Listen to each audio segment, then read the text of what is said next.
Octubre de 2019. El aire era pesado en la mina de carbón abandonada de Blackwood, a 30 millas de Pike County, Alabama.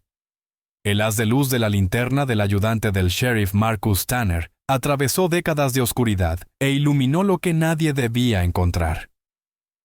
Control. Necesito refuerzos en la antigua mina de Blackwood y que envíen al forense. Su voz resonó en las paredes húmedas. Lo que había comenzado como una patrulla rutinaria tras recibir informes de intrusos adolescentes, se había convertido en algo completamente diferente. Algo que finalmente respondería a las preguntas que habían atormentado al condado de Pike durante 45 años. 2 conjuntos de restos ocultos en lo profundo de una sección sellada de la mina. Y cerca de allí, un distintivo medallón de plata con las iniciales SM. El mismo medallón que llevaba Sara Martínez la noche en que desapareció junto a su hermana gemela Rebecca en 1974. Durante casi medio siglo, la desaparición de las gemelas Martínez no había sido más que preguntas sin respuesta.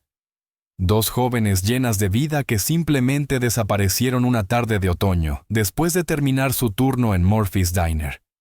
2 sillas vacías en cada fiesta familiar. 2 puertas de dormitorio que su madre nunca se atrevió a cerrar hasta ahora. Antes de continuar con esta impactante historia, tómate un segundo para suscribirte y darle a me gusta a este vídeo. Tu apoyo ayuda a sacar a la luz estas historias olvidadas, y los dioses del algoritmo se asegurarán de que no te pierdas ninguna publicación futura. El descubrimiento en la mina Blackwood no fue solo el final de un caso de persona desaparecida. Fue la primera ficha de dominó de una secuencia que sacaría a la luz décadas de secretos enterrados en esta pequeña comunidad de Alabama. Porque cuando las autoridades finalmente identificaron a un sospechoso y lo detuvieron en 2019, no se trataba de un vagabundo ni de un depredador desconocido. Era alguien que la comunidad conocía, alguien en quien confiaban, alguien que había convivido con ellos durante 45 años, llevando consigo este terrible secreto. El caso Martínez representa más que un misterio resuelto. Es un testimonio de la persistencia de una familia que nunca dejó de buscar, de detectives que se negaron a dejar que el caso se archivara y de los avances en la ciencia forense que finalmente dieron voz a víctimas silenciadas durante mucho tiempo. Esta es también una historia sobre una comunidad dividida.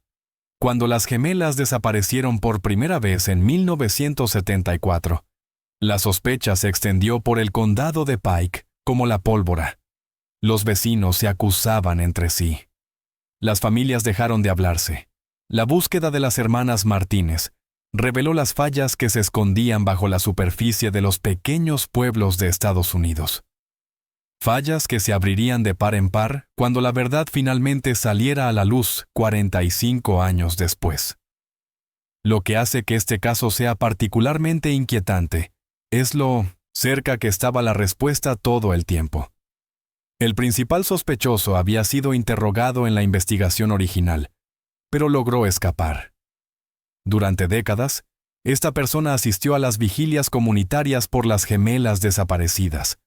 Miró a los ojos a sus padres y mantuvo una fachada de inocencia mientras albergaba secretos inimaginables. ¿Desde dónde lo estás viendo hoy? Indica tu ubicación en los comentarios a continuación. Siempre me fascina ver hasta dónde llegan estas historias y cómo nos conectan a través de la distancia. Esta noche, repasaremos los acontecimientos de octubre de 1974. Seguiremos la búsqueda de respuestas que duró décadas y revelaremos el sorprendente avance que finalmente cerró uno de los casos sin resolver más desconcertantes de Alabama. Esta es una historia de pérdida, persistencia, engaño y, en última instancia, justicia retrasada, pero no denegada. En 1974, el condado de Pike, en Alabama, era un lugar donde todos se conocían, o al menos eso creían. Con poco más de 25,000 habitantes repartidos por onduladas tierras de cultivo y pequeños municipios, era una comunidad donde las puertas permanecían sin cerrar y los niños jugaban en la calle hasta que se encendían las farolas. La capital del condado, Troy, con su modesta plaza en el centro, era el corazón del comercio y los cotilleos locales. A principios de la década de 1970 se produjeron cambios en este rincón de Alabama. El movimiento por los derechos civiles había dejado su huella, aunque la integración avanzaba con el ritmo cauteloso típico de las comunidades rurales del sur. La guerra de Vietnam se había cobrado la vida de 17 jóvenes del condado de Pike y había devuelto a docenas más cambiados para siempre. La ansiedad económica se cernía sobre la zona, a medida que los puestos de trabajo en la industria manufacturera comenzaban a migrar lentamente a otros lugares. Aunque la industria local del carbón seguía proporcionando un trabajo estable, aunque peligroso. El Murphy's Diner se encontraba en la intersección de las calles Main y Walnut, en Troy, y su letrero de neón proyectaba cada noche un cálido resplandor sobre la acera. El restaurante servía de centro comunitario donde los granjeros discutían los precios de las cosechas mientras tomaban el café de la mañana. Los estudiantes de secundaria se apiñaban en las mesas después de los partidos de fútbol y los trabajadores del tercer turno tomaban la cena antes de dirigirse a las minas o a la fábrica textil. Fue en Murphy's donde Sara y Rebecca Martínez encontraron trabajo poco después de graduarse en el Instituto del Condado de Pike en 1972. Era imposible no fijarse en las gemelas idénticas en una ciudad donde las familias hispanas eran pocas y distantes entre sí.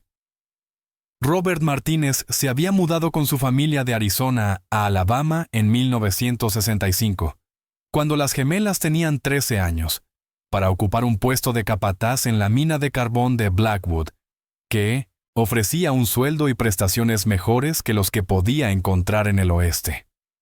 Las gemelas Martínez compartían algo más que su llamativo aspecto. Ambas medían 1,63, tenían el pelo negro y brillante que les caía por debajo de los hombros, cálidos ojos marrones y una sonrisa que, según los clientes de Murphy's, iluminaba todo el local.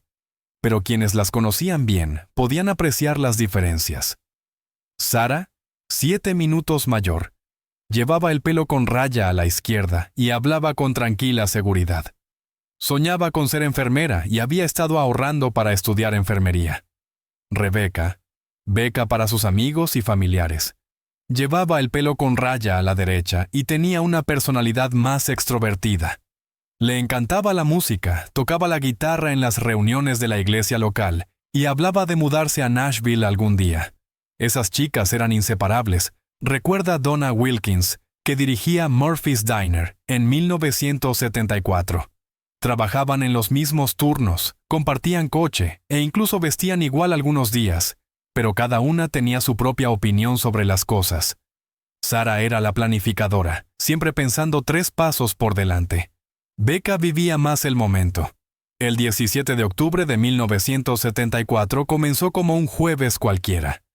Las gemelas llegaron a su turno de tarde en Murphy's a las 2 p.m., vestidas con uniformes azules a juego y delantales blancos.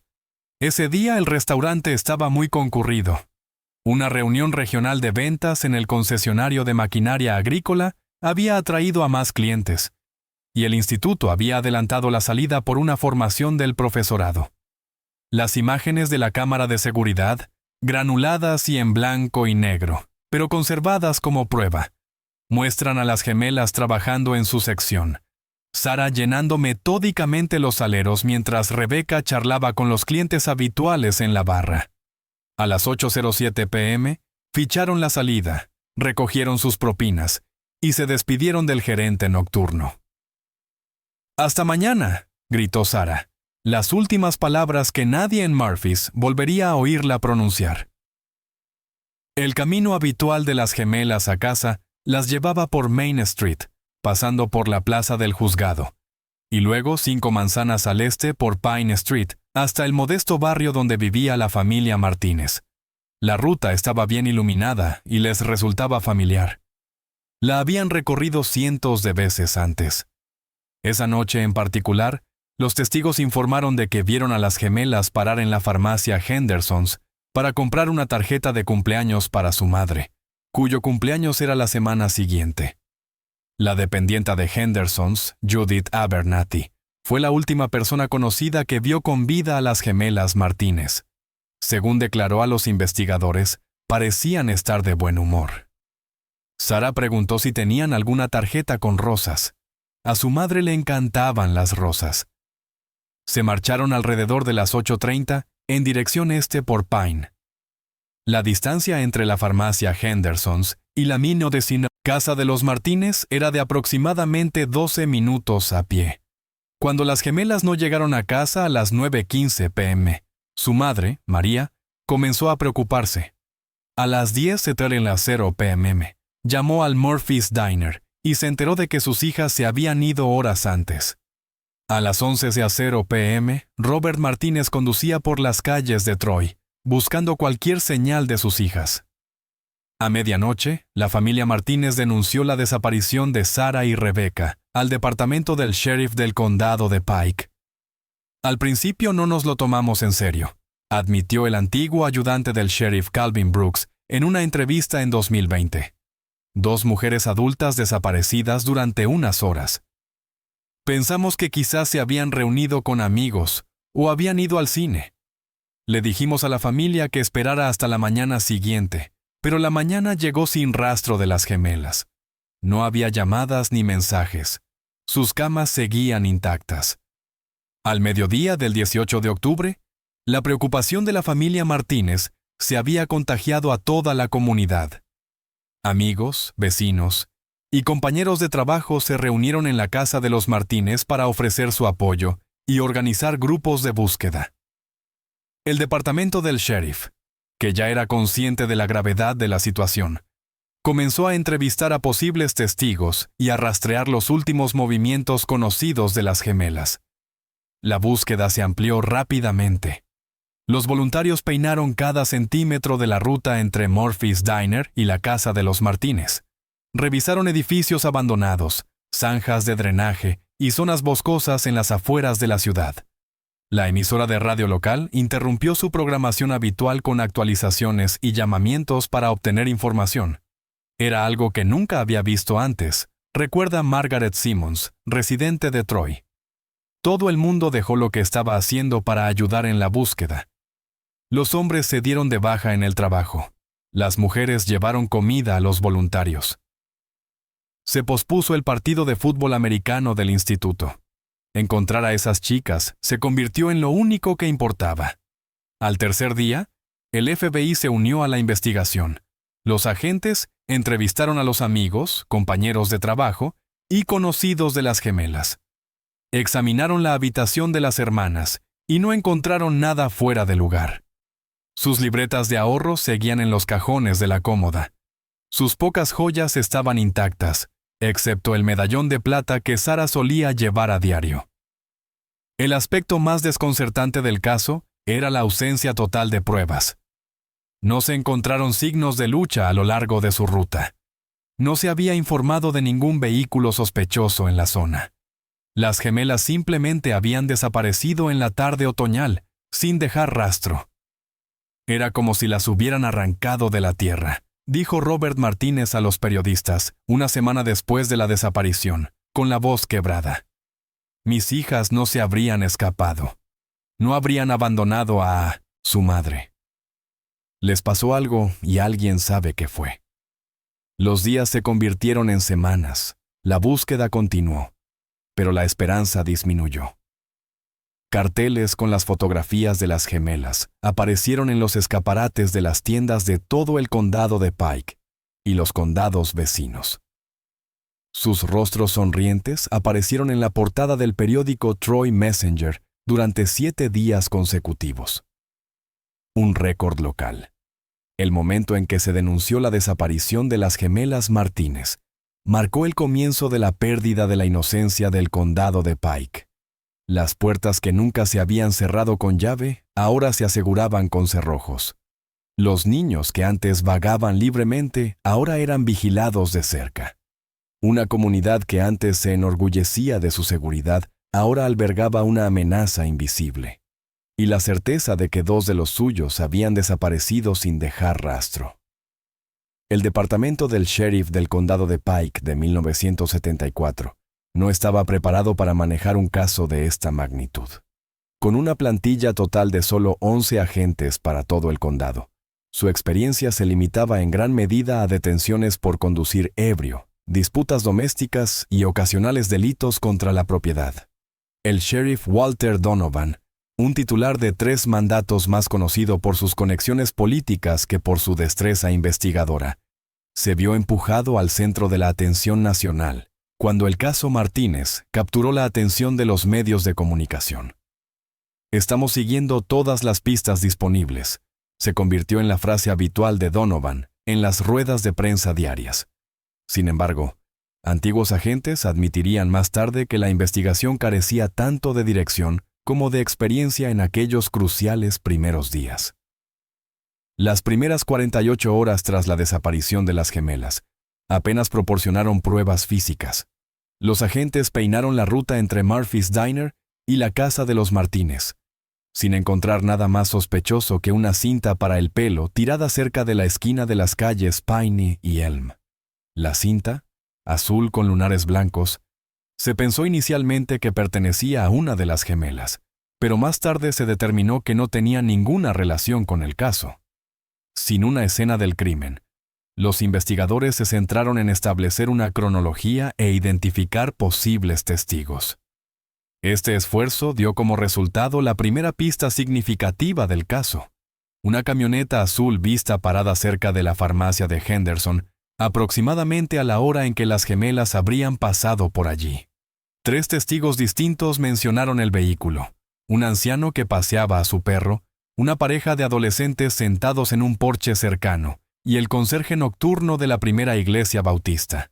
Todos describieron una camioneta Ford de mediados de la década de 1960, con el guardabarros derecho abollado, y una matrícula parcial que contenía los números 7 y 4. Ninguno pudo identificar claramente al conductor, aunque el adolescente pensó que podría haber sido un hombre que llevaba una gorra. Esta camioneta azul se convirtió en el primer punto focal de la investigación. Se elaboró una lista de todas las camionetas Ford azules matriculadas en el condado de Pike y sus alrededores. En total, 127 vehículos. Los agentes comenzaron el laborioso proceso de localizar cada uno de ellos, entrevistar a los propietarios y comprobar si había signos de limpieza reciente o reparación de daños. El propietario de la camioneta fue identificado el 25 de octubre, 8 días después de la desaparición. James Whitley, un mecánico de 42 años que trabajaba en la estación Texaco, a 2 manzanas del restaurante Murphy's, admitió haber estado en la zona esa noche, pero negó cualquier implicación en la desaparición de los gemelos. Tenía problemas con el motor, dijo Whitley a los investigadores. Paré para dejar que se enfriara y luego me fui directamente a casa. Su esposa corroboró su versión, afirmando que llegó a casa a las 9:00 p.m. Sin pruebas que contradijeran su versión y sin motivos legales para obtener una orden de registro, los investigadores se vieron obligados a aceptar la explicación de Whitley, aunque éste siguió figurando en su lista informal de sospechosos. A medida que avanzaba la investigación, surgieron otras 3 personas de interés. Víctor Ramírez, un primo lejano de 27 años de la familia Martínez, que había visitado Arizona 2 semanas antes de la desaparición. Ramírez supuestamente había hecho insinuaciones románticas a Sara, que ella había rechazado. Afirmó haber regresado a Phoenix 3 días antes de que los gemelos desaparecieran, una afirmación verificada por las tarjetas de control horario de su empleador, aunque años más tarde surgirían dudas sobre la fiabilidad de esos registros. Thomas Blackwell, de 56 años, propietario de Blackwell Mining Company, que explotaba varias minas de carbón en la zona, incluida la que trabajaba Robert Martínez. Según informaciones anónimas, Blackwell había sido visto discutiendo con Robert Martínez la semana anterior a la desaparición, supuestamente por cuestiones de seguridad que Martínez había planteado. Blackwell negó cualquier relación con el caso y señaló su presencia en una cena de negocios en Birmingham la noche del 17 de octubre, coartada confirmada por múltiples testigos. Daniel Cooper, un exnovio de Rebecca Martínez de 31 años. Su relación había terminado 6 meses antes, al parecer en malos términos. Cooper no tenía coartada para la noche en cuestión, pero cooperó plenamente con los investigadores, incluso ofreciéndose voluntario para someterse a una prueba de polígrafo, que superó. No había pruebas que lo vincularan con la desaparición. A principios de noviembre, la investigación se había estancado. El FBI, que inicialmente había proporcionado importantes recursos, comenzó a reducir su participación a medida que casos más urgentes exigían su atención. Las fuerzas del orden locales continuaron siguiendo pistas y pistas, pero con resultados cada vez menores. La falta de pruebas físicas dificultó la investigación desde el principio. La ausencia de escena del crimen significaba que no había huellas dactilares, fibras, pruebas de sangre, nada que pudiera apuntar definitivamente a un sospechoso o incluso confirmar que se había cometido un delito. La habitación de las gemelas no reveló nada inusual. Sus pertenencias personales permanecían intactas. La única ausencia notable era el medallón de plata de Sarah, que llevaba puesto la noche en que desaparecieron. Los testimonios de los testigos, inicialmente prometedores, comenzaron a contradecirse entre sí a medida que los recuerdos se desvanecían o se veían influidos por la cobertura de los medios de comunicación. La pareja de adolescentes que había informado de haber visto la camioneta azul más tarde, discrepó sobre su ubicación exacta. La dependienta de la farmacia, Judith Abernathy, declaró inicialmente que los gemelos se marcharon alrededor de las 8:30 p.m., pero más tarde dijo que podría haber sido más cerca de las 8:15 p.m. Una discrepancia que afectó significativamente a la cronología. Lo más problemático fueron los avistamientos que comenzaron a llegar desde todo el sureste. Según los informes, los gemelos Martínez fueron vistos en una gasolinera de Georgia, una terminal de autobuses de Tennessee y un restaurante de Mississippi. Cada avistamiento desviaba recursos valiosos, ya que los investigadores se veían obligados a seguir la pista solo para encontrar callejones sin salida. Es como perseguir fantasmas, dijo un frustrado ayudante del sheriff a un periodista de forma extraoficial. Todo el mundo quiere ayudar, pero la mitad de estos avistamientos son solo producto de la imaginación desbordada de la gente. El caso podría haber mantenido su impulso si no hubiera sido por el robo a un banco en el condado de Harmon el 3 de diciembre de 1974, el mayor atraco en la historia de Alabama hasta ese momento. Con 3 personas muertas y más de $200,000 desaparecidos, los recursos policiales de toda la región se redirigieron a la búsqueda de los atracadores. El caso Martínez, con su falta de pistas concretas, pasó discretamente a un segundo plano.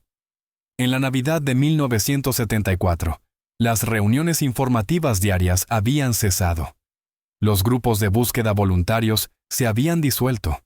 Los carteles de las gemelas sonrientes comenzaron a amarillear y a curvarse por los bordes. El caso no se cerró oficialmente. Permaneció activo en los archivos durante décadas, pero la intensa labor de investigación se redujo a ocasionales seguimientos de nuevas pistas, la mayoría de las cuales no llevaron a ninguna parte. Varios factores contribuyeron a que el caso se enfriara. Las limitadas capacidades forenses de la época hicieron que no se recopilaran o analizaran pruebas potencialmente cruciales. El entorno rural, con sus vastas zonas boscosas y minas abandonadas, hacía casi imposible realizar búsquedas exhaustivas.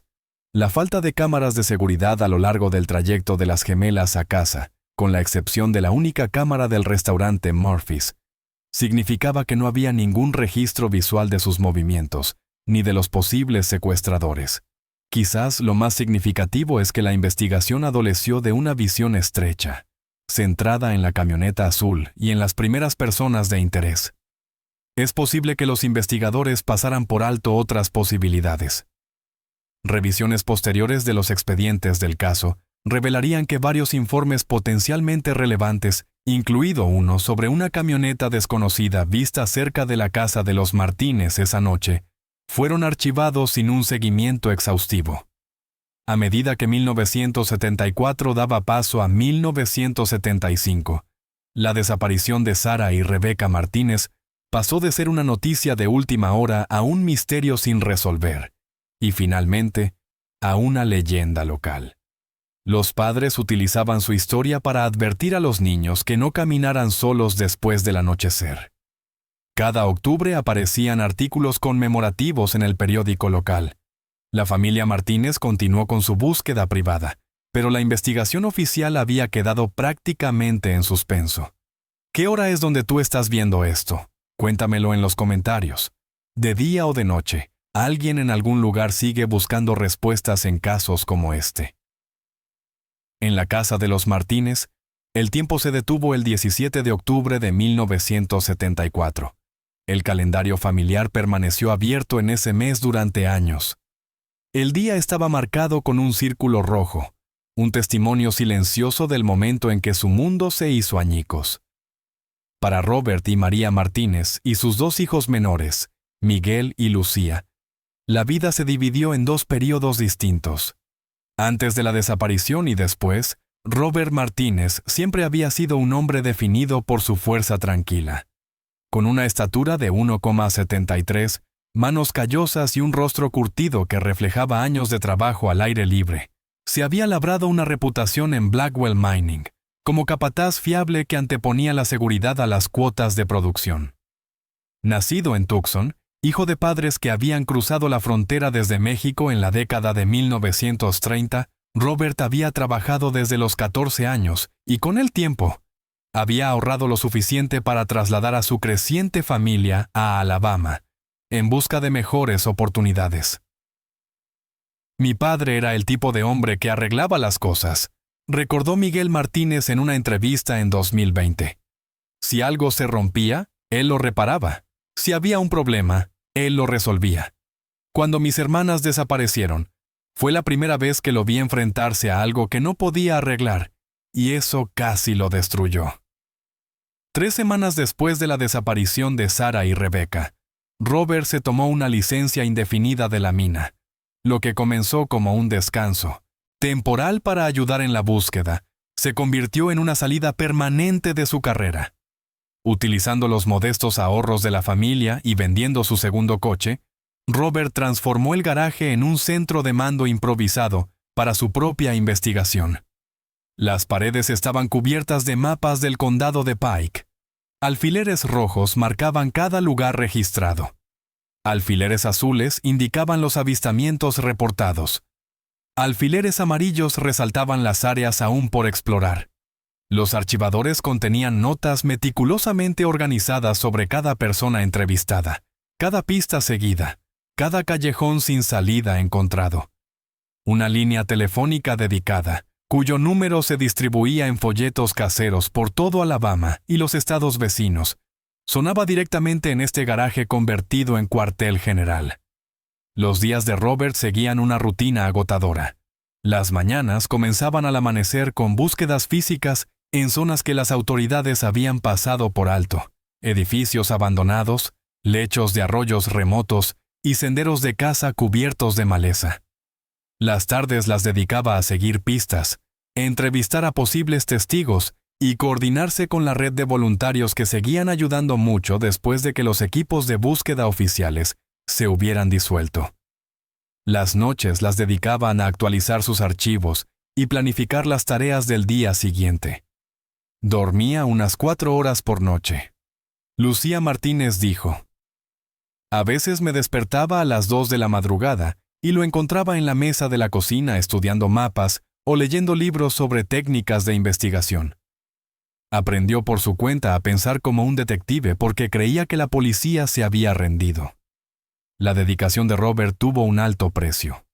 Su salud se deterioró a medida que el estrés y el agotamiento le pasaban factura.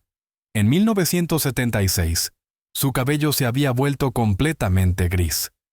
En 1980, había desarrollado una enfermedad cardíaca que los médicos atribuyeron directamente al estrés crónico. Sin embargo, se negó a bajar el ritmo, impulsado por la inquebrantable determinación de un padre por encontrar a sus hijas. Mientras Robert canalizaba su dolor en una acción implacable, María Martínez se encerró en sí misma. encontrando consuelo en la fe y en la inquebrantable creencia de que sus hijas volverían. María, una católica devota, asistía a misa todos los días, encendía velas por Sara y Rebeca, y pasaba horas rezando. El salón de la familia se convirtió en una especie de santuario. Las fotografías de las gemelas a diferentes edades se disponían alrededor de un retrato central tomado pocos meses antes de su desaparición. Lo más conmovedor era el ritual nocturno de María. Cada noche, a las 8:45 p.m., la hora aproximada a la que las gemelas deberían haber llegado a casa, ponía 2 cubiertos en la mesa, con platos de comida que permanecían intactos hasta la mañana siguiente. Luego se sentaba junto a la ventana delantera y observaba la Mieto Sensata Mascase, calle hasta medianoche o más tarde. Mi madre nunca dijo que estuvieran muertos, explicó Miguel. En 45 años, esas palabras nunca salieron de sus labios. Decía que estaban desaparecidos o fuera, pero nunca que se habían ido para siempre. Mantuvo su dormitorio exactamente como lo dejaron. La ropa en el armario, los libros en las estanterías, las camas hechas con sábanas limpias que se cambiaban cada semana. Esta esperanza inquebrantable sostenía a María, pero la aislaba de gran parte de la comunidad. Los amigos bien intencionados que le sugerían servicios conmemorativos u otras formas de cerrar el duelo eran rechazados de forma educada pero firme. Las invitaciones a eventos sociales quedaban sin respuesta.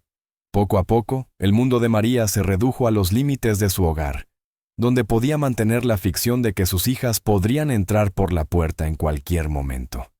Para Miguel y Lucía Martínez, de 15 y 12 años, cuando sus hermanas desaparecieron, las secuelas trajeron consigo un tipo de lucha diferente. De la noche a la mañana, no solo perdieron a sus hermanas, sino también, en muchos sentidos, a sus padres. Papá estaba físicamente ausente, siempre buscando, recuerda Lucía. Mamá estaba emocionalmente ausente, perdida en su dolor y su esperanza. Tuvimos que crecer rápidamente, cuidándonos a nosotros mismos y entre nosotros, mientras intentábamos apoyar a nuestros padres. La escuela se convirtió en un reto especial. En un pueblo pequeño donde todo el mundo conocía su historia, Miguel y Lucía se enfrentaban constantemente a recordatorios de la tragedia familiar. Algunos compañeros de clase los evitaban, sin saber qué decir. Otros les hacían preguntas invasivas alimentadas por rumores y especulaciones. Los profesores alternaban entre una indulgencia excesiva y una supervisión preocupada. Miguel respondió retirándose socialmente y centrándose intensamente en los estudios como vía de escape. En su último año de instituto, rara vez hablaba de sus hermanas y se dedicó en cuerpo y alma a las solicitudes para la universidad. Finalmente, se marchó del condado de Pike para ir a la universidad en California, y solo regresaba para visitas breves. Lucía tomó un camino diferente, convirtiéndose en el apoyo emocional de sus padres y la cara visible de la familia. Asistía a las vigilias anuales a la luz de las velas, hablaba con los periodistas en los aniversarios y mantenía el contacto con la red de voluntarios. Después del instituto, decidió quedarse en Troy, asistiendo a clases en la universidad comunitaria local mientras vivía en casa. No podía dejarlos, explicaba. Alguien tenía que recordar que la vida debía continuar, incluso mientras seguíamos buscando. La extensa familia Martínez, dispersa por Arizona y Nuevo México, proporcionaba apoyo financiero cuando era posible y realizaba visitas periódicas, especialmente durante las vacaciones. Estas visitas proporcionaban un alivio temporal, pero también eran un doloroso recordatorio de la fractura de la familia.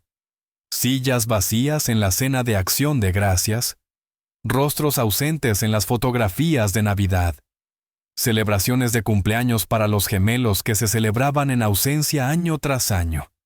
El hermano de Robert, Carlos, se mudó a Troy en 1977, en parte para ayudar con la búsqueda en curso y en parte para proporcionar a su hermano el apoyo emocional que necesitaba desesperadamente. Carlos se hizo cargo de las crecientes facturas médicas de la familia y ayudó a mantener la casa cuando se descuidaron las reparaciones. Robert habría buscado hasta su último aliento, dijo Carlos, y María habría esperado todo ese tiempo. Su devoción por sus hijas era a la vez hermosa y desgarradora de presenciar. Con el paso de los años, la lucha de la familia Martínez se convirtió en parte de la identidad colectiva del condado de Pike. Su historia se contaba a cada nueva generación. Su compromiso inquebrantable frente a las abrumadoras adversidades les valió un lugar único en el corazón de la comunidad. Incluso aquellos que creían que las gemelas llevaban mucho tiempo muertas, respetaban la negativa de la familia a renunciar a la esperanza. Si esta historia te resulta tan desgarradora como a mí, asegúrate de suscribirte para estar al día de más casos como este. Estas familias merecen que se cuenten sus historias, y tu apoyo ayuda a garantizar que estas víctimas nunca sean olvidadas. El condado de Pike se transformó drásticamente en las décadas posteriores a la desaparición de las gemelas Martínez. La tranquila comunidad rural de 1974 dio paso gradualmente al desarrollo suburbano a medida que la expansión urbana de Montgomery se extendía hacia el sur. En la década de 1990, una nueva autopista de 4 carriles conectó Troy con la capital del estado, lo que trajo consigo cadenas de tiendas, restaurantes de comida rápida y urbanizaciones que alteraron para siempre el carácter del condado. Murphy's Diner cerró en 1986 y fue sustituido por una serie de negocios, una tienda de alquiler de vídeos, un salón de bronceado y, finalmente, una tienda de teléfonos móviles. La farmacia de Henderson fue absorbida por una cadena nacional de farmacias. La Plaza del Juzgado, que en su día fue el vibrante centro de la vida comunitaria, luchó por competir con un centro comercial construido en las afueras de la ciudad en 1992. La Blackwell Mining Company cesó sus operaciones en 1983 debido a la caída de los precios del carbón y al aumento de las preocupaciones por la seguridad. Las minas que habían proporcionado sustento a generaciones de residentes del condado de Pike, entre ellos Robert Martínez, fueron selladas y abandonadas, y poco a poco la naturaleza las fue recuperando a medida que la vegetación cubría las cicatrices dejadas en el paisaje. A pesar de estos cambios, el caso Martínez siguió siendo una herida sin cicatrizar en la psique de la comunidad. Cada transformación del paisaje físico parecía borrar otra posible pista, otra conexión con aquella noche de octubre de 1974. Cada vez que derribaban un edificio antiguo o pavimentaban un campo, me preguntaba si estábamos destruyendo pruebas, dijo Calvin Brooks, el antiguo ayudante del sheriff, que había sido uno de los primeros en responder cuando se denunció la desaparición de las gemelas. La ciudad seguía adelante, pero el caso se estancó. La investigación no estuvo completamente inactiva durante estas décadas. Cada 5 años, como un reloj, la atención de los medios de comunicación resurgía en torno al aniversario de la desaparición. Estos focos periódicos solían generar nuevas pistas, la mayoría de las cuales resultaban infructuosas, pero en ocasiones eran lo suficientemente sustanciales como para justificar una nueva investigación. En 1979, el caso recibió su primera revisión importante cuando el sheriff Donovan perdió su candidatura a la reelección frente a Raymond Tucker, un antiguo policía estatal que había hecho campaña con la promesa de resolver el caso sin resolver más notorio del condado. Tucker reunió un grupo de trabajo que pasó 6 meses reexaminando las pruebas y volviendo a interrogar a los testigos. Sus esfuerzos dieron como resultado una nueva persona de interés, un antiguo trabajador de feria con antecedentes de violencia contra las mujeres que había pasado por el condado de Pike en octubre de 1974. Sin embargo, el sospechoso murió en una pelea en una prisión de Georgia antes de que los investigadores pudieran interrogarlo. La década de 1980 trajo consigo avances en las técnicas de investigación que dieron lugar a otra revisión.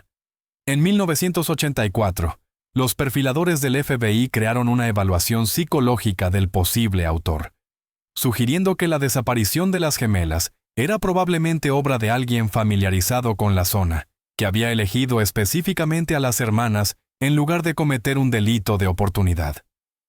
Este perfil redujo el foco de atención a los residentes locales con conexiones con la familia Martínez o el Murphy's Diner, pero no produjo ningún avance. La llegada del análisis de ADN a las investigaciones criminales despertó la esperanza en 1994, cuando los funcionarios del departamento del sheriff anunciaron que volverían a examinar las pruebas físicas utilizando estas nuevas técnicas.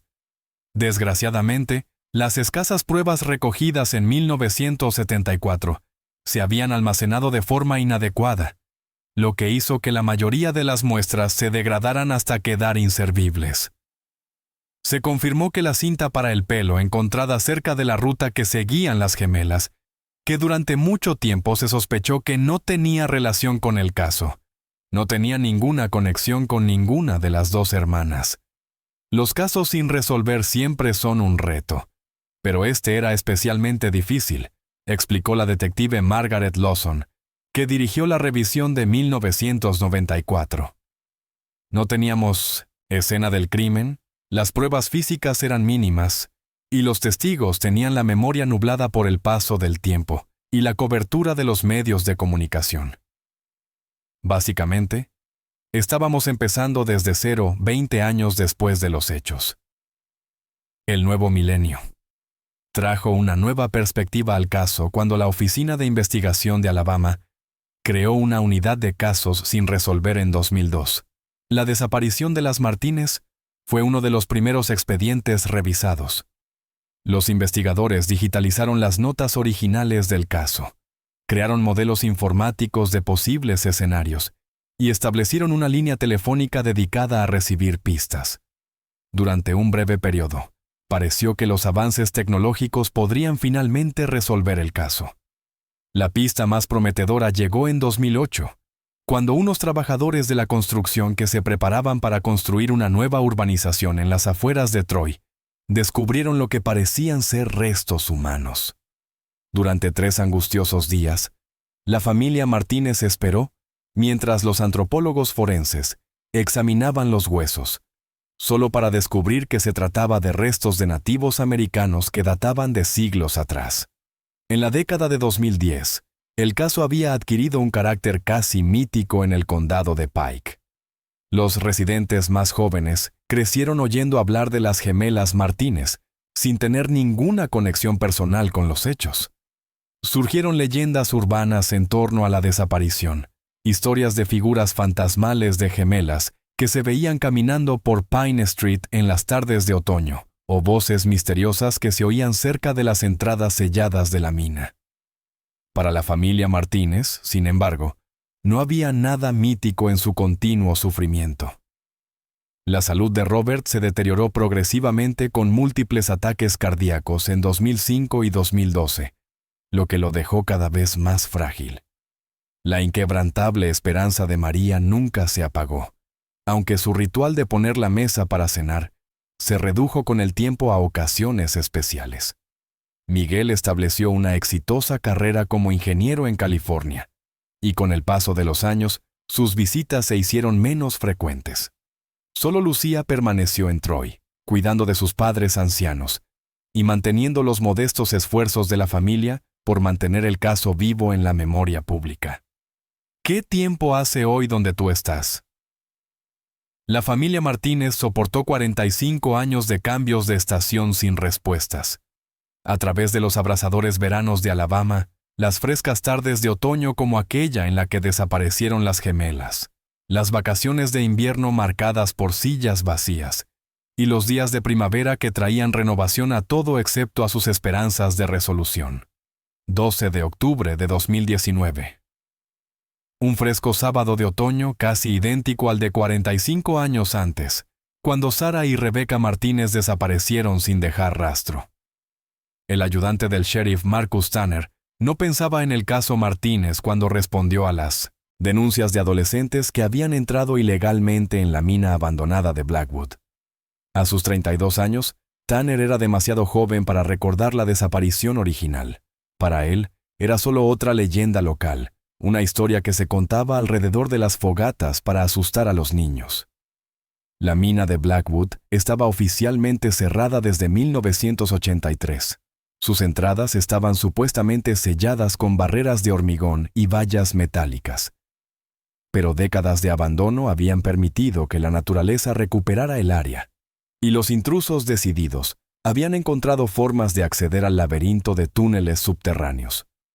Los adolescentes locales consideraban un rito de iniciación aventurarse en la cámara de entrada de la mina, dejando atrás latas de cerveza vacías y grafitis como prueba de sus hazañas. Tanner esperaba otra llamada rutinaria, dar advertencias, confiscar alcohol y enviar a los chicos a casa con una severa charla sobre los peligros de las minas abandonadas. En cambio, lo que encontró acabaría resolviendo el caso sin resolver más famoso del condado de Pike. Noté algo extraño en uno de los túneles laterales, declaró Tanner más tarde. Había una barrera que parecía más nueva que las demás. No era de hormigón como la entrada principal, sino un muro de rocas y madera que no encajaba con el entorno. Parecía construido deliberadamente, no un derrumbe natural. Intrigado, Tanner utilizó su linterna para examinar la barrera más de cerca. Entre las rocas, vio lo que parecía ser tela, desgastada y descolorida, pero claramente hecha por el hombre. Tras pedir refuerzos, Tanner retiró con cuidado varias piedras, revelando lo que se escondía detrás de la pared improvisada. Los restos de 2 personas colocadas una al lado de la otra, en una pequeña cavidad excavada en la pared del túnel. Fragmentos de ropa aún se aferraban a los huesos, restos de lo que los analistas forenses confirmarían más tarde que eran uniformes azules idénticos de un restaurante. Y allí, parcialmente enterrado en la tierra removida, un medallón de plata deslustrado con las iniciales SM grabadas en su cara. Supe inmediatamente lo que había encontrado, dijo Tanner. Todo el mundo que crece en el condado de Pike conoce a los gemelos Martínez. Había visto sus fotos cientos de veces en el Museo de la Sociedad Histórica. Encontrarlos fue como encontrarme cara a cara con la historia local. El lugar del descubrimiento fue inmediatamente acordonado, ya que múltiples agencias acudieron a la mina abandonada. El departamento del sheriff del condado de Pike, la Oficina de Investigación de Alabama y el FBI establecieron un grupo de trabajo conjunto en cuestión de horas. La entrada de la mina se convirtió en el centro de la operación forense más importante de la historia del condado. La recuperación de los restos resultó ser un reto. El estado inestable de la mina obligó a los ingenieros estructurales a reforzar los túneles antes de poder comenzar la recogida de pruebas. Un equipo de antropólogos forenses de la Universidad de Alabama supervisó la meticulosa excavación, documentando la posición de cada hueso, fragmento de tela y posible prueba antes de mover nada. El avance que había eludido a los investigadores durante casi medio siglo había llegado por fin. Pero identificar los restos era solo el principio. Las preguntas cruciales seguían sin respuesta. ¿Quién había escondido a los gemelos Martínez en esta remota sección de la mina? ¿Y cómo habían permanecido sin descubrir durante tanto tiempo? La primera pieza del rompecabezas provino de los registros históricos de la mina. La sección donde se encontraron los restos había formado parte de un proyecto de ampliación abandonado a principios de 1974 por motivos de seguridad. Según los documentos de la empresa, ese túnel en particular había sido sellado oficialmente en marzo de 1974, 7 meses antes de la desaparición de las gemelas. Esto explicaba por qué los buscadores no habían revisado la zona en 1974. Se suponía que era inaccesible. Alguien que conociera la distribución de la mina habría sabido de la existencia de este espacio oculto, explicó la agente especial del FBI Diana Reeves, que se unió a la investigación. Habrían sabido que estaba sellado en los mapas de la empresa, pero que seguía siendo físicamente accesible si se sabía cómo llegar hasta allí. Esta revelación redujo inmediatamente el número de sospechosos a personas familiarizadas con las operaciones mineras de Blackwell, antiguos empleados, contratistas u otras personas con conocimientos especializados sobre la geografía de la mina. El examen forense de los restos proporcionó el siguiente avance crucial del caso. Los análisis avanzados de ADN confirmaron lo que ya sugería el medallón de plata. Los restos eran efectivamente los de Sarah y Rebecca Martínez. Pero fue la forma de la muerte lo que proporcionó la pista más significativa. Ambas hermanas habían sufrido fracturas similares en el cráneo, compatibles con un traumatismo por objeto contundente.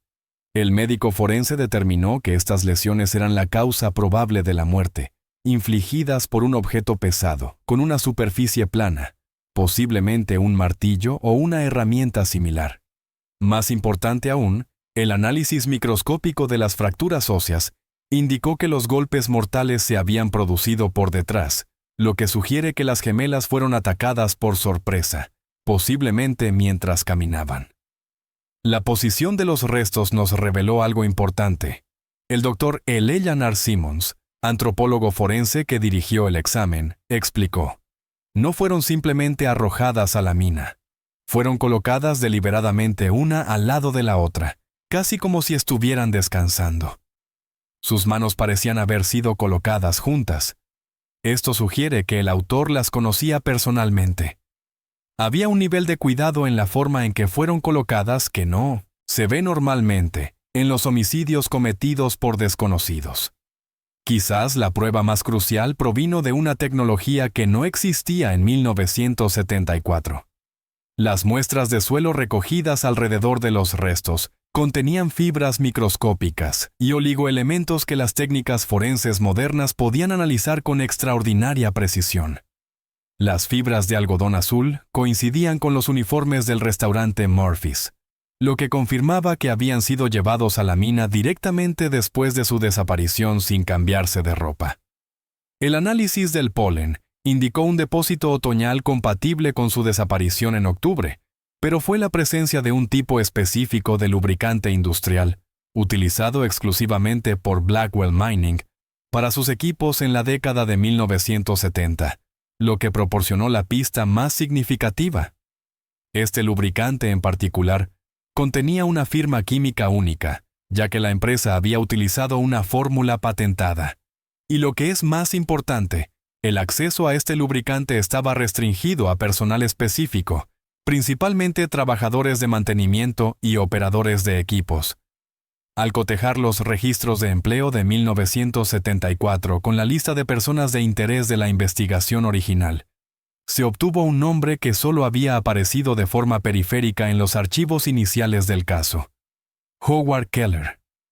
Keller había trabajado como supervisor de mantenimiento en Blackwell Mining en 1974, siendo responsable de las reparaciones de los equipos y de las inspecciones de seguridad de los túneles. Entonces tenía 35 años, y fue entrevistado brevemente durante la investigación original como parte del sondeo rutinario a los empleados de la mina que conocían a Robert Martínez. Nada en esa entrevista lo había señalado como sospechoso. Declaró que estaba en casa con su esposa la noche de la desaparición, una coartada que nunca se verificó a fondo. Lo que los investigadores originales no sabían, pero que las búsquedas en bases de datos modernas revelaron, era el historial de Keller antes de llegar al condado de Pike. Había sido interrogado en relación con la desaparición de una joven en Tennessee en 1969, aunque nunca fue acusado. También había sido arrestado por agresión en Mississippi en 1971, pero los cargos fueron retirados cuando la víctima se negó a testificar.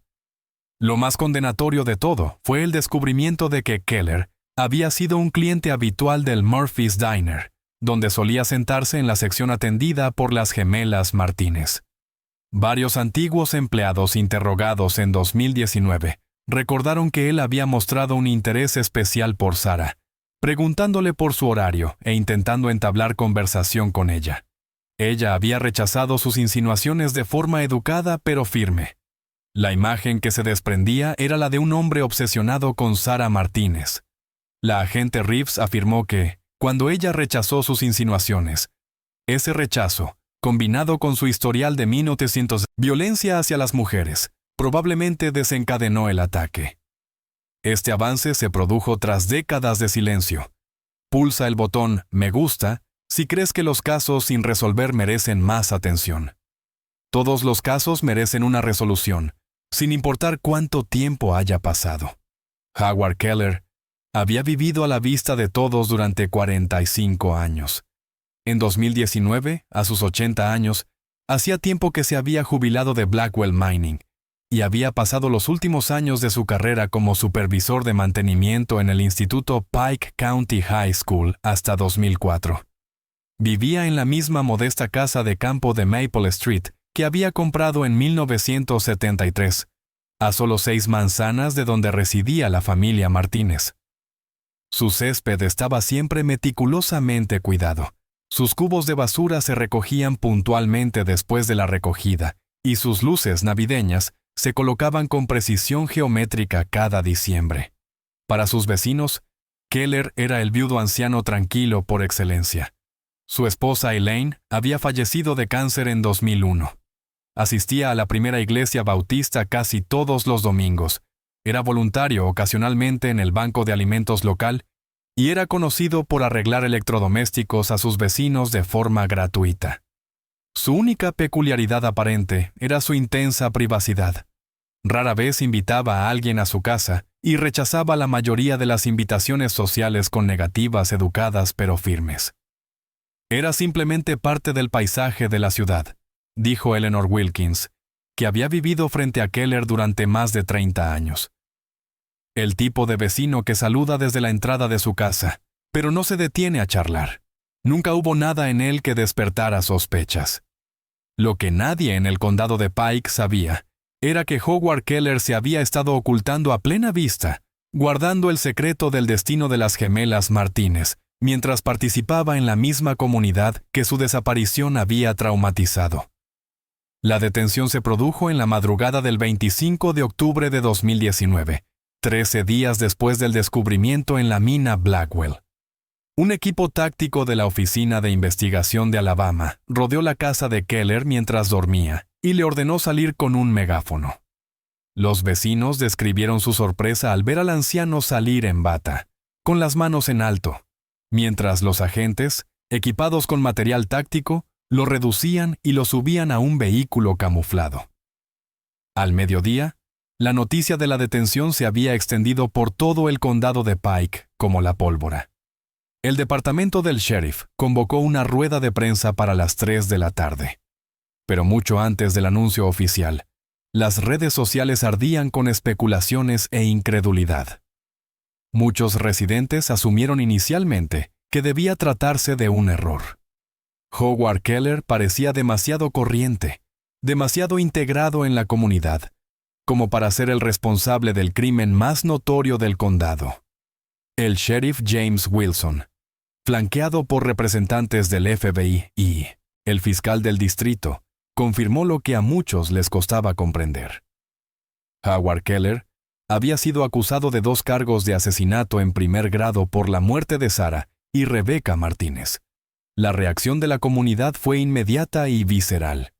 Fue como un puñetazo colectivo en el estómago, describió la editora de Troy Messenger, Patricia Simmons. Todo el mundo tenía sus teorías sobre el caso Martínez. Vagabundos de paso, asesinos en serie, incluso explicaciones sobrenaturales. Nadie imaginaba que pudiera ser alguien que había estado entre nosotros todo el tiempo. Alguien que enseñaba a nuestros hijos en la escuela dominical y arreglaba nuestras cortadoras de césped. El arresto provocó un doloroso examen de conciencia en todo el condado de Pike. ¿Cómo había evitado Keller las sospechas durante casi medio siglo? ¿Por qué nadie había atado cabos? Las respuestas revelaron tanto las limitaciones de las técnicas de investigación de la década de 1970, como la forma insidiosa en que los depredadores pueden integrarse en sus comunidades. En 1974, Howard Keller se había presentado como el testigo ideal para su coartada. Su esposa, Elaine, había confirmado que él estaba en casa la noche de la desaparición, afirmando que habían visto la televisión juntos hasta la hora de acostarse. Los investigadores, abrumados por las pistas y sin recursos para verificar todas las coartadas, aceptaron esta declaración sin más. Lo que no podían saber era que Elaine Keller, según las pruebas descubiertas en 2019, Había sido víctima de violencia doméstica y vivía atemorizada por su marido. Los diarios encontrados escondidos en el ático de la casa de Keller durante el registro de 2019 revelaron el tormento privado de Elaine. En entradas que abarcaban décadas, documentó el comportamiento controlador de su marido, sus arrebatos violentos y, lo que es más importante, su inexplicable ausencia la noche del 17 de octubre de 1974. Había mentido a los investigadores por miedo, una decisión que la atormentó hasta su muerte. «Llevo el peso de mi silencio», escribió en una entrada de 2000, poco antes de que le diagnosticaran cáncer. «2 jóvenes han desaparecido porque yo tenía demasiado miedo para hablar. Su madre espera junto a la ventana mientras yo vivo con el monstruo que se llevó a sus hijas». Elaine nunca encontró el valor para dar un paso al frente durante su vida, pero sus escritos ocultos se convirtieron en pruebas cruciales contra su marido tras su muerte. El empleo de Keller en Blackwell Mining le proporcionó tanto el motivo como la oportunidad. Como supervisor de mantenimiento, tenía acceso a todas las zonas de la mina, incluido el túnel abandonado donde se escondió a las gemelas. Su horario de trabajo mostraba que había realizado una inspección de seguridad de esa sección de la mina el 18 de octubre de 1974, el día después de la desaparición, lo que le dio la oportunidad perfecta para ocultar los cuerpos. Lo más inquietante fue la evidencia de que Keller había seguido involucrándose en el caso a lo largo de los años. Los registros mostraban que había asistido a múltiples vigilias con velas por las gemelas Martínez. Una fotografía de los archivos del Troy Messenger, fechada en octubre de 1979, mostraba a Keller de pie al fondo durante el servicio conmemorativo del 5º aniversario. Sus antiguos compañeros recordaban que hablaba del caso de vez en cuando, expresando siempre su simpatía por la familia y sugiriendo que la investigación iba por mal camino. Decía cosas como: «Nunca encontrarán a esas chicas buscando donde están buscando». Recordaba a Frank Dawson, que había trabajado con Keller en el instituto. «Todos pensábamos que solo estaba jugando a ser detective como todos los demás en la ciudad. Nadie imaginaba que prácticamente estaba confesando». El registro de la casa de Keller proporcionó las pruebas físicas necesarias para obtener una acusación formal. En una caja metálica cerrada con llave en su garaje, los investigadores encontraron un colgante de plata que coincidía con el diseño del medallón de Sarah Martínez. El análisis de ADN confirmó que los residuos microscópicos de sangre en el colgante pertenecían a Sarah. En la caja también había una cinta azul para el pelo idéntica a las que solían llevar las gemelas. Esta contenía mechones de pelo que coincidían con el perfil de ADN de Rebecca. Lo más incriminatorio fue un registro de mantenimiento de Blackwell Mining, aparentemente robado de los archivos de la empresa, que documentaba el techo del túnel en marzo de 1974. Keller había anotado en los márgenes cálculos de profundidad y accesibilidad, lo que sugiere que había identificado este lugar como escondite meses antes de los asesinatos. Las pruebas forenses, combinadas con los diarios de Elaine y el historial documentado de Keller sobre su obsesión por Sarah Martínez, crearon un caso convincente. Pero fue la tecnología moderna aplicada a las pruebas antiguas lo que proporcionó el vínculo definitivo e irrefutable entre Keller y el crimen. La camioneta Ford azul que los testigos habían visto cerca de la farmacia de Henderson la noche de la desaparición había sido vendida por Keller en 1975. En 2019, los investigadores lograron localizar el vehículo, ahora propiedad de un coleccionista de camionetas antiguas en Georgia. Aunque la camioneta había sido repintada y restaurada varias veces a lo largo de las décadas, los técnicos forenses, utilizando análisis químicos avanzados, descubrieron trazas microscópicas de sangre en las grietas debajo del marco de la tapicería del asiento del pasajero. Las pruebas de ADN confirmaron que la sangre pertenecía a las gemelas Martínez. Esta prueba sugería que las hermanas habían sido transportadas en la camioneta de Keller después de ser atacadas, probablemente inconscientes o ya fallecidas. El patrón de sangre indicaba que habían sido colocadas en el suelo del lado del pasajero, lo que explicaba por qué nadie había informado de haberlas visto en el vehículo. La detención de Howard Keller obligó al condado de Pike a enfrentarse a incómodas verdades sobre la vigilancia comunitaria y las limitaciones de la percepción humana. Se trataba de un hombre que había vivido entre ellos durante décadas, participando en la vida comunitaria mientras ocultaba secretos inimaginables. Había visto a Robert Martínez buscar incansablemente a sus hijas, sabiendo exactamente dónde estaban escondidas. Había observado la vigilia diaria de María Martínez junto a la ventana, consciente de que sus esfuerzos eran en vano. Lo más aterrador es lo normal que parecía, señaló la doctora Elizabeth Chambers, psicóloga criminalista que colaboró en el caso. Queremos creer que podemos identificar a las personas peligrosas que de alguna manera tienen un aspecto o un comportamiento diferentes. Howard Keller nos recuerda que los depredadores más eficaces son aquellos que parecen completamente normales. Para la familia Martínez, el arresto trajo consigo una compleja mezcla de emociones. Robert Martínez, ahora de 87 años y con mala salud, fue llevado en silla de ruedas a la sala del tribunal para la lectura de cargos a Keller, y se encontró cara a cara con el presunto asesino de su hija por primera vez. María, de 85 años, se negó a asistir y declaró a través de su hija Lucía que no podía soportar estar en la misma habitación que el demonio que se llevó a sus hijas. Miguel Martínez voló desde California para enfrentarse por primera vez a la comunidad que había abandonado décadas atrás. En una breve declaración a la prensa, expresó su gratitud al ayudante del sheriff Tanner por su descubrimiento y a los equipos forenses por su diligencia, pero señaló: no hay arresto, condena ni castigo que pueda devolvernos lo que nos quitaron. La justicia retrasada tanto tiempo es justicia disminuida. La reacción de la comunidad ante el arresto de Keller pasó de la conmoción inicial a la alegría colectiva. Se organizaron reuniones en el ayuntamiento para debatir cómo un crimen así había podido quedar sin resolver durante tanto tiempo con el autor viviendo abiertamente entre ellos. La Sociedad Histórica del Condado de Pike creó una beca en nombre de las gemelas Martínez, dedicada a apoyar a los estudiantes que desean seguir una carrera en ciencia forense e investigación de casos sin resolver. Quizás lo más conmovedor fue el memorial espontáneo que apareció fuera de la casa ahora vacía de Keller. Fotografías de Sara y Rebecca, velas, flores y notas manuscritas de disculpa de miembros de la comunidad que sentían que deberían haber sabido algo, deberían haber visto algo, deberían haber evitado 45 años de injusticia. El juicio de Howard Keller comenzó en marzo de 2020, justo cuando el mundo se enfrentaba al inicio de una pandemia global.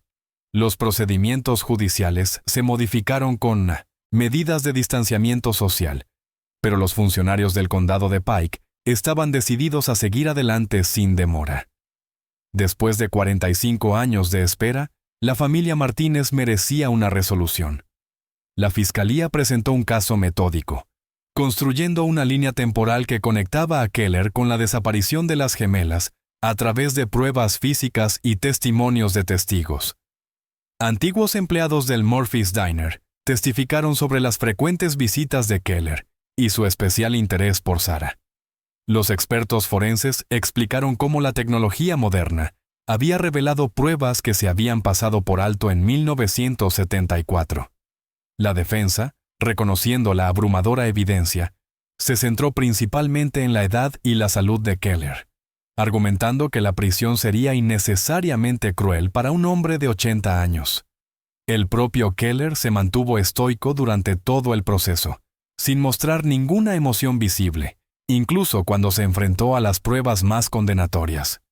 Se negó a testificar en su propia defensa y no hizo ninguna declaración cuando se le dio la oportunidad antes de la sentencia.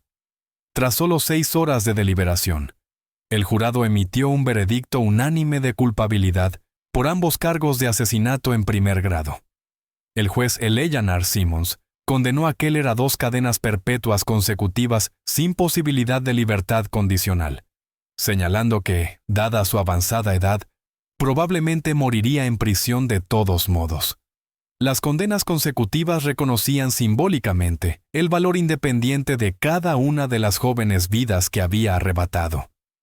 El paso del tiempo no disminuye la gravedad de este crimen, declaró el juez Simmons durante la sentencia.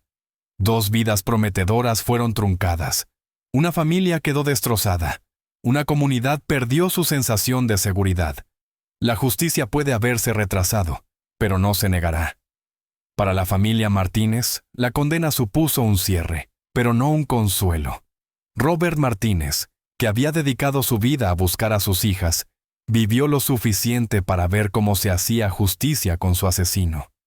Falleció plácidamente mientras dormía 2 semanas después de la sentencia, habiendo cumplido su promesa a Sara y Rebeca. María Martínez, al escuchar el veredicto, finalmente permitió que se embalaran las pertenencias de la habitación de su hija. La ropa que nunca volverían a ponerse. Los libros que nunca terminarían de leer. Los sueños que nunca cumplirían. Todo ello cuidadosamente conservado durante 45 años. Fue donado a un refugio para mujeres en Troy. María solo conservó algunas fotografías preciadas y la guitarra de Rebeca, que ahora cuelga de la pared del salón, donde ella sigue sentándose cada noche, ya no esperando, sino recordando. Miguel y Lucía Martínez crearon una fundación en nombre de su hermana, dedicada a apoyar las investigaciones de casos sin resolver en Alabama. La fundación concede subvenciones para pruebas forenses avanzadas y formación especializada a las fuerzas del orden rurales, con el fin de garantizar que otras familias puedan encontrar respuestas antes que ellos. El caso Martínez se ha convertido en un modelo para las investigaciones de casos sin resolver en todo el país. Las fuerzas del orden han estudiado cómo la tecnología moderna aplicada a las pruebas conservadas puede resolver crímenes de hace décadas. El caso se incluye ahora en los materiales de formación del FBI, destacando tanto los fallos de la investigación de 1974, como la determinación persistente que finalmente llevó a su resolución. En el condado de Pike, el caso ha transformado la conciencia de la comunidad. Un grupo de ciudadanos voluntarios colabora ahora con la policía local para mantener una base de datos de crímenes sin resolver y casos de personas desaparecidas. Las sesiones de formación anuales enseñan a los residentes cómo ser vecinos más observadores y comprometidos. El plan de estudios de la escuela secundaria incluye una unidad sobre la seguridad de la comunidad y la importancia de denunciar comportamientos sospechosos, independientemente de quién esté involucrado. Howard Keller murió en prisión en enero de 2022, llevándose a la tumba toda la verdad sobre lo que ocurrió aquella noche de octubre de 1974. Nunca expresó remordimiento, nunca ofreció una explicación, nunca proporcionó a la familia Martínez respuestas a sus preguntas pendientes. Sin embargo, incluso en su silencio, se hizo justicia. Este caso demuestra que la justicia puede llegar incluso después de 45 años. Asegúrate de suscribirte, pulsar la campana de notificaciones y compartir este vídeo con alguien que aprecie las historias de crímenes reales. Tu apoyo ayuda a llamar la atención sobre casos que, de otro modo, podrían caer en el olvido. ¿Qué caso sin resolver crees que merece más atención? Comenta a continuación. Cada caso sin resolver representa a una familia que sigue esperando respuestas, que sigue esperando el cierre que finalmente llegó a la familia Martínez después de casi medio siglo de búsqueda.